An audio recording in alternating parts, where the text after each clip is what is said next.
Last week I shared with you the number one hack on how to establish a new habit and actually keep it up. But what about goals?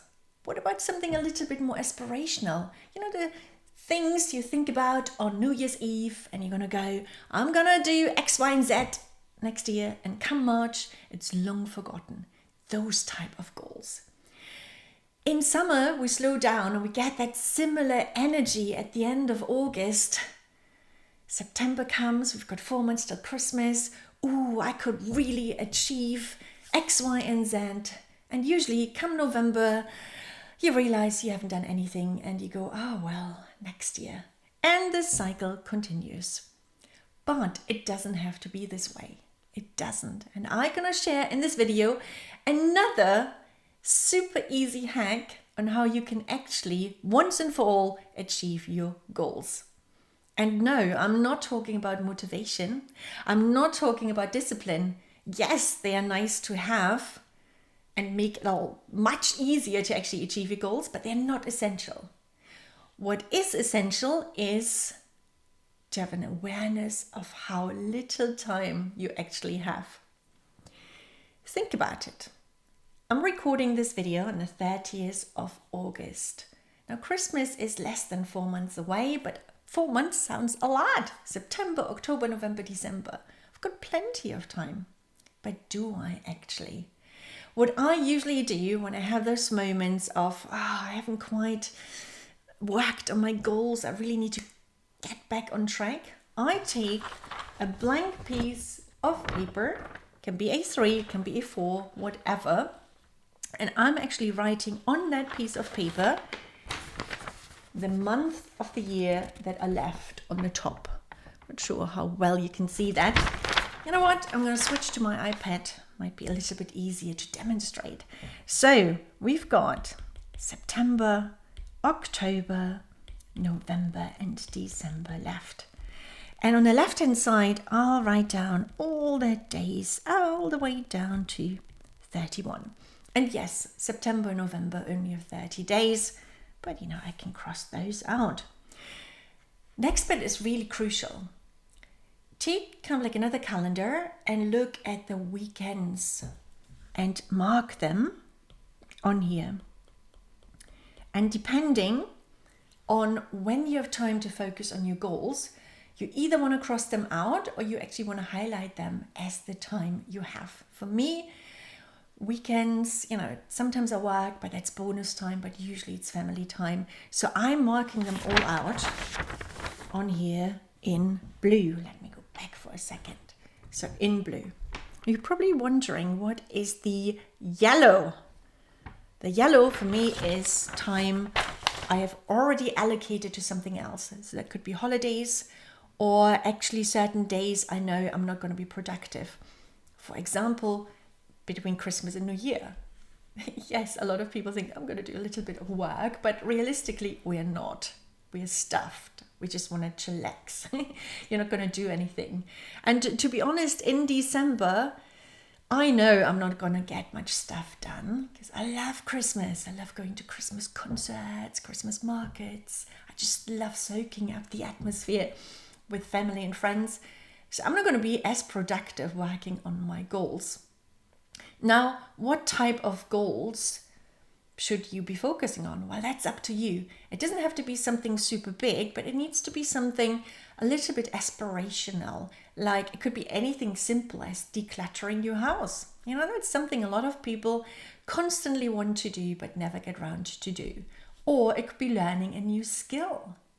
Or it could be, like in my case, I really would love to have the first draft of my new book. Yes, you heard it here first. I'm writing a new book all about midlife. I would love for that first draft to be ready by Christmas. So I know realistically, December, I'm not going to do anything. So I can only focus on it in November, October, and September. So after I have marked out all my weekends and the time I cannot actually work, that only leaves me with 11 weeks. So I've got 11 weeks to work on my goal, to actually achieve my goal. Sounds a lot, But realistically, it isn't. Because think about it. I haven't put in any other meetings yet. There aren't any client calls on there, anything else that comes up. But I already know, I might not know those exact specific timings, but realistically, I know I can't dedicate more than 3 mornings per week to this particular goal. So 3 times 11, 33. 33 mornings I have between now and Christmas to focus on my goal, writing the book, or at least the first draft. Realistically, 3 hours per morning, I can do that. So 99 hours. I have 99 hours. And here is another little secret. So 99 hours, I can be quite focused now. I already know roughly the chapter structure of my book or what I want to focus on. So I can now take those 99 hours and I can already allocate some of the work I need to do. Or let's give you an easier example, because I know not everybody wants to write a book. Let's take decluttering. You want to declutter your house, and that takes forever. And let's say you can't do it during the week because you're working. You can only do it at weekends. You don't do it every weekend. So let's say you find 10 Saturday mornings to do it. 10 Saturday mornings. And, we all get tired from decluttering because it is boring and you get overwhelmed and you get distracted. So let's say you do 2 hours. 2 hours. So that's 20 hours to declutter. So you could say, okay, I am doing, 4 rooms. 20 divided by 4 is 5. So 5 hours per room. That's roughly kind of like, 2 to 3 Saturdays. So you can already plan that on your calendar in a different color, and ideally take pink or something that really visually sticks out, and go like, okay, on Saturday, the 2nd of September, I start decluttering my kitchen cupboard, for example, whatever it is.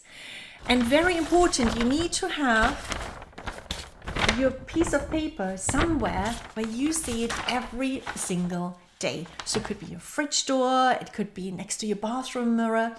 For me, it's in my office. I have a massive whiteboard right next to me, and I actually stick that piece of paper on it because every single day I see it, and it's a good reminder.